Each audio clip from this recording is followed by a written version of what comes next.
ติพันธุ์รวมใจรักษามัคคี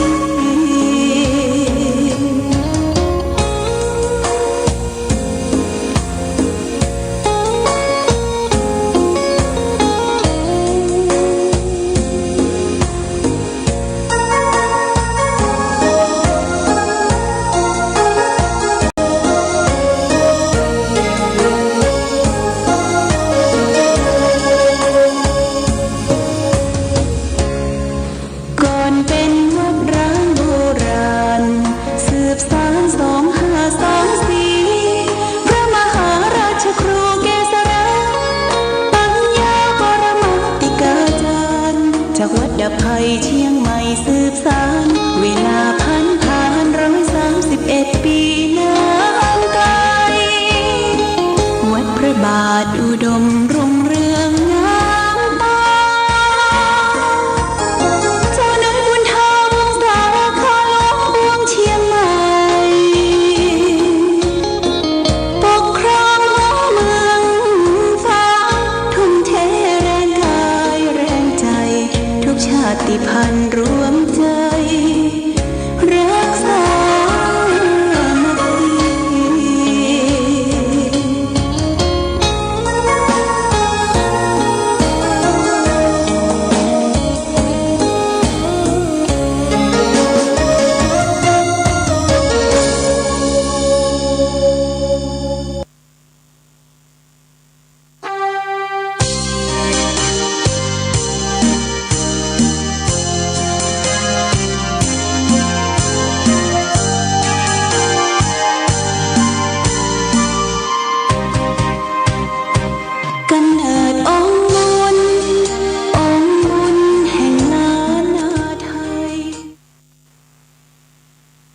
เจริญสุขศรัทธาสาธุชนญาติโยมท่านพุทธบริษัททั้งหลายวันนี้รายการธรรมประทีปส่องต่างก็ได้มาพบปะกับพ่อแม่พี่น้องศรัทธา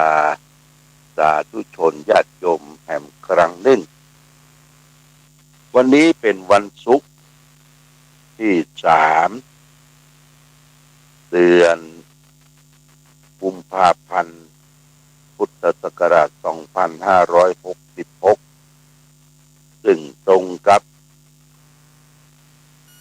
เดือน5เหนือเดือน3ใต้ขึ้น13ค่ำเดือน3ใต้ขึ้น13ค่ำวันศุกร์เป็นวันสุดท้ายของสัปดาห์นี้เป็นสัปดาห์ต้นของเดือนกุมภาพันธ์อากาศท้องถิ่นวันนี้ก็พอดีญาติโยม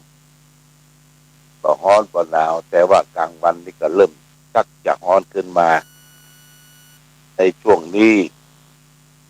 หมอกควันเพิ่นก็บอกว่ากำลังมีพิษมีภัยโดยเฉพาะอย่างยิ่งตั้งเชียงใหม่เฮาเพิ่นก็ขอร้องคือพ่อแม่พี่น้องประชาชนงดเว้นจากการเผาขี้เหี้ยขี้ผงตามไร่ตามนาก็เขาก็ต้องปฏิบัติร่วมกันเพื่อจะนำมาให้สุขภาพร่างกายของเขาเนี่ยได้รับอากาศที่ดีๆเข้าไปสู่ร่างกายเพราะฉะนั้นก็ญาติโยมท่านสาธุชนทั้งหลายที่มีสวนมีไร่มีนาทำการเกษตรเอาก็งดเว้นจากการเผาเอาสิ่งเหล่านั้นมาแบ่งปุ๋ยครอบเป็นอย่างเอากลบลงแผ่นดินนะญาติโยมนะที่ปักไปวันนี้วันที่3ละญาติโยมนะวันที่3วันนี้ก็จะมีรายการกลางคืนภาคกลางคืนทุกที่3ภาคกลางคืนก็ตั้งแต่เวลา 20 นาฬิกาเป็นต้นไปเปิดสถานีเขาก็มาฟังธรรมะเป็นแบบมรดกธรรมกำเมืองเป็นการเทศน์แบบกำเมืองสักปุก2ปุกพอ9 โมงก็จะได้มาพบญาติโยมทางสดออก รายการอู้จาธรรมะแล้วก็ได้ปั่นน้ำมนต์ทำน้ำมนต์ฝากไปให้ศรัทธาญาติโยมท่านสาธุชนทั้งหลายอย่างกันทั่วถึงที่เราเปิดเครื่องรับฟังวันนี้ได้มาพบกันก็จะได้นำสาระมาจากคลังธรรมของเจ้าคุณทองดีประเรียนธรรมเก้าประโยคแล้วก็บัณฑิตเป็นราชบัณฑิตของประเทศไทยวันนี้ก็จะเอาเรื่องธรรมะว่าด้วยขุมทรัพย์คือบุญนะเพราะว่าขุมทรัพย์คือบุญมันเป็นจะใดเขาก็ลองฟังอันนี้เปิ้นตัดเทศนาอยู่ในพระไตรปิฎกในพุทธกานิกายเล่มที่25หน้า6หน้า8พระอุมาจาเทศนาคือแก่ศรัทธาญาติโยมท่านสาธุชนทั้งหลายได้ตัดเป็นภาษาบาลีว่าตัสสะทานะทานันนะสีเลนะสัญญะเมนะสะเมนะจะทิติสุทิติโตโหติอิทธิยาปุริสัสสะวาเอโสนิติสุนิหิโตอาเชยะสัญจามิโนอาทายะขมะมิเยสุเอตังอาทายะทัชชติซึ่งแปลก็ได้ใจความว่าขุมทรัพย์คือบุญผู้ใดจะเป็นสตรีหรือบุรุษก็ตามฝังไว้ที่แล้วด้วยทานศี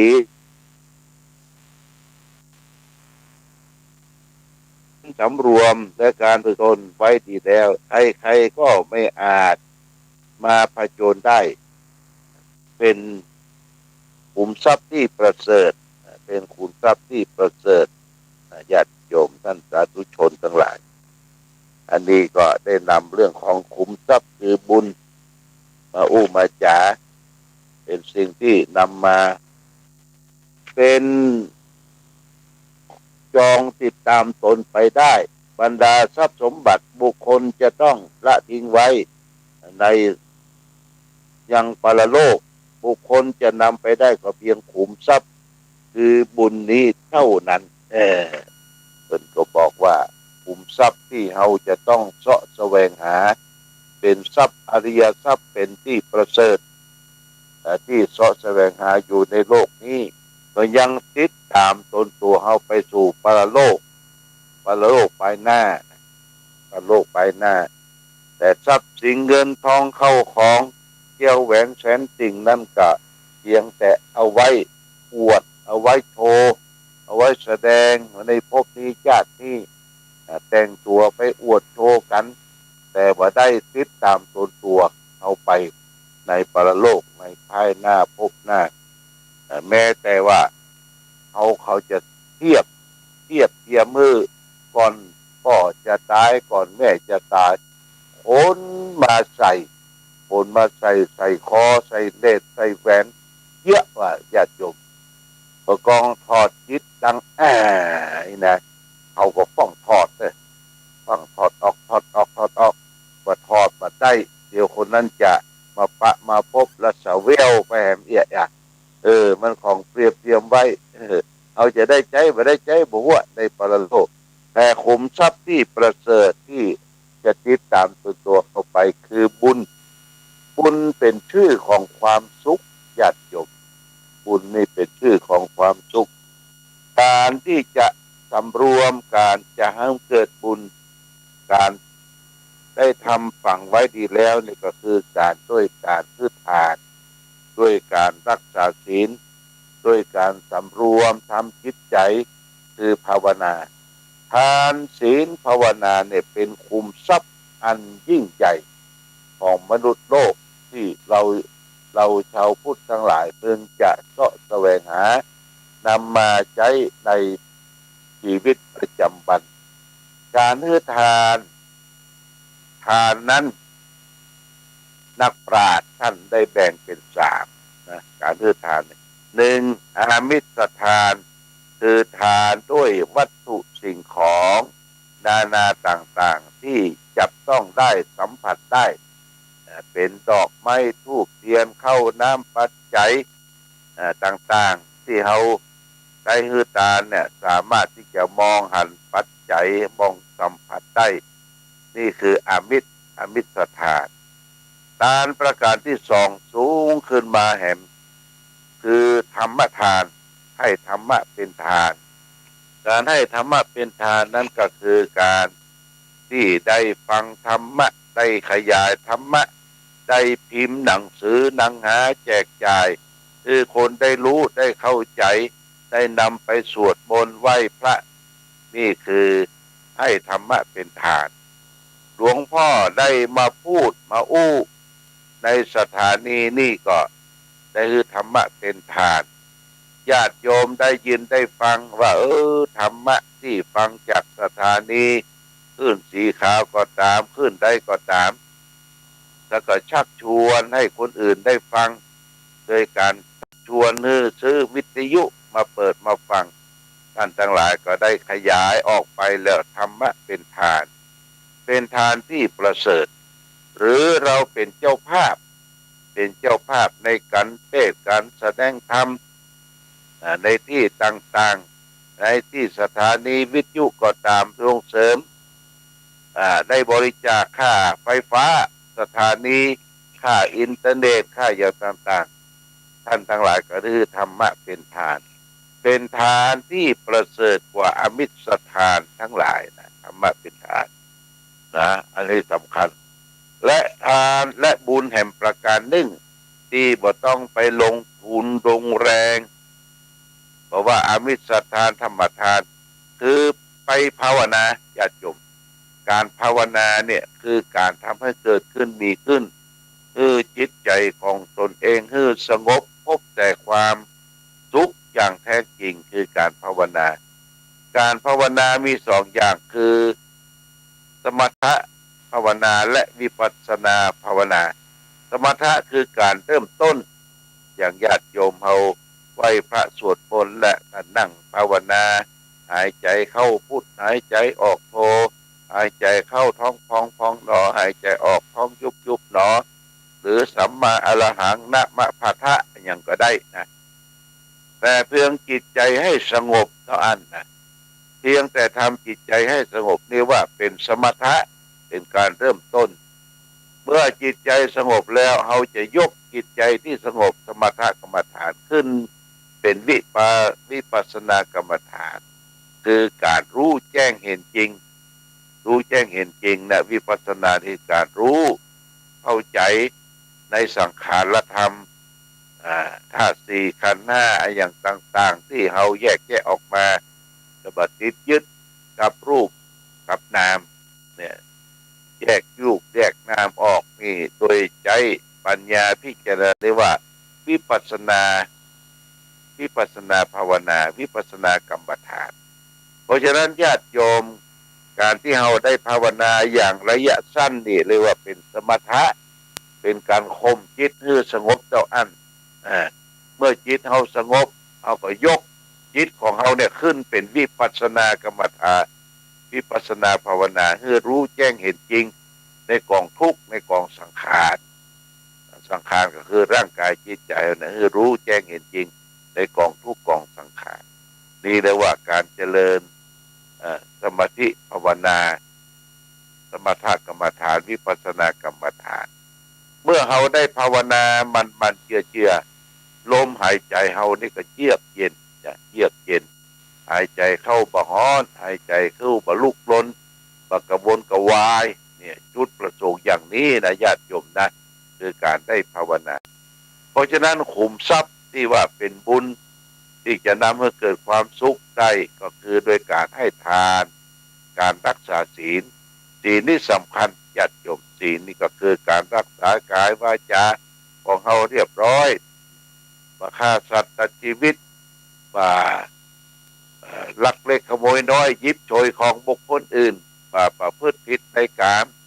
และบกาวูสาวาทพูดเท็จประดื่มสุราและเมลัยอันเป็นเครื่องรองของเมาอันเป็นที่ตั้งแห่งความประมาทเมื่อศีลเฮาบริสุทธิ์พุทธผ่องผ่านรองรับกายเฮาสะอาดบริสุทธิ์แล้วเฮาก็ทำใจให้บริสุทธิ์ด้วยการบำเพ็ญเจริญสมาธิภาวนาทานศีลภาวนาเนี่ยเป็นหลักใหญ่ที่ทำให้เกิดขุมทรัพย์เรียกว่าเป็นบุญกิริยาที่จะต้องทำให้เกิดบุญเกิดกุศลเป็นขุมทรัพย์เมื่อเรามีขุมทรัพย์อย่างนี้แล้วเนี่ยญาติโยมเอาละรับขันจากโลกนี้ไปอริยทรัพย์ขุมทรัพย์นี่จะติดตามตัวเฮาเป็นไปตามจิตตามวิญญาณของเฮาไปเฮาก็จะได้นำเอาขุมทรัพย์เหล่านี้ไปสู่ปรโลกไปหน้าโดยมาเหมือนกับทรัพย์สินสลิงคารอันอื่นนะแก้วแหวนเงินทองเพชรนินจินดาก็ทิ้งไว้เป็นของสาธารของโลกของลูกของเต้าต่อไปแต่ว่าขุมทรัพย์ที่จะติดตามตัวเขาไปนั่นคือทานศีลภาวนาเป็นขุมทรัพย์เป็นอริยทรัพย์ที่ประเสริฐที่จะติดตมตัวเขาไปอย่างนี้เป็นต้นเอาละญาติโยมท่านสาธุชนได้มาพบก่อนจากกันอนุโมทนากับเจ้าภาพเจ้าศรัทธาแต่วันนี้ก็มีคุณขนกพิชัยนาพร้อมด้วยครอบครัวล้านนาพันห้วยงูปากทางห้วยงูสันทรายได้มาบริจาคค่าไฟฟ้าสถานี1,000 บาทอุทิศส่วนกุศลให้แก่คุณธนกฤษนรุตรักษาผู้ลงรับดับขันลงไปพร้อมกันหน้าคุณกนกพิชัยด้านนาพันธ์ก็บริจาคค่าไฟฟ้าสถานีแห่ง1,000 บาทเพื่อสมทบเป็นทุนไฟฟ้าของวัดพระบาทอุดมน้ำบ่อสาวาญาติโยมที่ของน้ำบ่อสาวาเพื่ออุทิศส่วนกุศลให้แก่พ่อแม่ญาติพี่น้องผู้ลมหายตายจากเป็นแสงสว่างส่องทางคือไฟฟ้าเนี่ยพัฒนมามีนางสิริพรพันธรเหมวัฒกิจนี่วัดพระอุดมไฟฟ้าของวัดพระอุดม100 บาทแล้วก็คุณกนกพิชัยนาพร้อมด้วยครอบครัวล้านนาพันธ์ก็ยังได้เป็นเจ้าภาพเทวดา3 องค์ละ800 บาทจะตั้งเรียงรายรอบบนกำแพงของวัดพระบาทอุดมเป็นเงิน 2,400 บาทโอทนาสาธุมาณโอกาสนี้โดยพร้อมกันนั้นก็มีคุณสิริลักษณ์ชัยนาค่าไฟฟ้าสถานีของวัดพระบาทอุดมแห่ง40 บาทคุณเจริญธนกรชัยนาค่าไฟฟ้านี่บ้านห้วยงูในแห่ง100 บาทโอทนาสาธุแล้วก็นายอินแสงดังอิงลุงตะอันนี้ก็ไฟฟ้าสถานีแห่ง100 บาทพร้อมกันนั้นก็มีคุณบุญธรรมทานไทยสมรคุณบุญธรรมทานไทยสมรทำบุญค่าไฟฟ้าวัดพระบาทอุดมสถานีแห่ง100 บาทแล้วก็คุณนายประพันธ์ทานไทยสมรทำบุญวันเกิดแล้วก็ฟังเทศน์ฟังธรรมวันรุ่งแห่ง100 บาทโฆษณาสาธุได้รับเรียบร้อยแล้วเด้อโฆษณาคุณกุศลทั้งหลายที่ทั้งปวงที่ญาติโยมได้ทำนี่ก็จะได้นำให้เกิดความสุขเป็นบุญเป็นพละเป็นกองทุนและพร้อมกันนั้นโมทนากับพ่อสีนวลแม่สมศรีปันไปฝากสตางค์มาได้รับแล้วเด้อเป็นค่าเทวดายืนและค่าโคมไฟ 2,400 บาทโฆษณาสาธุมาณโอกาสนี้เอาละญาติโยมท่านสาธุชนทั้งหลายในช่วงท้ายของเวลายังมีเวลาสัก 4-5 นาทีก็ขออำนวยอวยใจที่แก่ศรัทธาญาติโยมสาธุชนทุกท่านคือได้มีความสุขความเจริญความรุ่งเรืองในภาคกลางคืนบึดก็ จะได้มาปะมาพบกันอีกครั้งหนึ่งตั้งแต่20 นาฬิกาไปถึง10 โมง 22 นาฬิกาในภาคกลางคืนวันศุกร์วันนี้สุดท้ายนี้ก็ขออำลาจากญาติโยมท่านสาธุชนไปก่อนรายการธรรมะประทีปตรงกลางขอลาก่อนขอผู้ฟังจงตั้งมั่นจิตหันษาด้วยธรรมะขององค์พระพุทธาได้นำพาให้เกิดความสุขสงบเย็นขอเจริญพร